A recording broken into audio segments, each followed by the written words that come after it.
nga ba hindi ka pa pumikita dito kay Facebook Reels? Or bakit wala ka pa ring invitation for monetization kay Facebook Reels? Or kahit na kompleto mo na yung requirements kay Facebook Reels is hindi ka pa din monetize.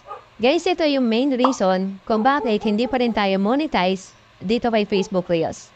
Una-una na dito guys, yung paggamit natin ng music.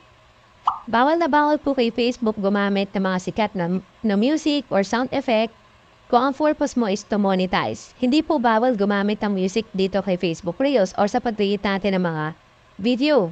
Bawal lang po ito kung ang purpose natin is to monetize. Pero kung ang purpose mo is to entertain, mag-gain lang po ng mas maraming reactions, maraming views, ayaw mo kumita kay Facebook, pwede mong gamitin yung mga music na yan.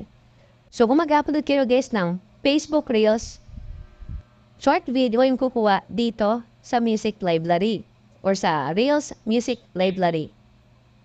Nandito po lahat ng mga sikat na kanta and usually gusto natin gamitin to sa ating mga videos or even yung mga sound effects. Bawal po ito. Automatic po matitrace po yan ng AI technology ni Facebook na gumamit ka ng music ng mga sikat at bawal po ito.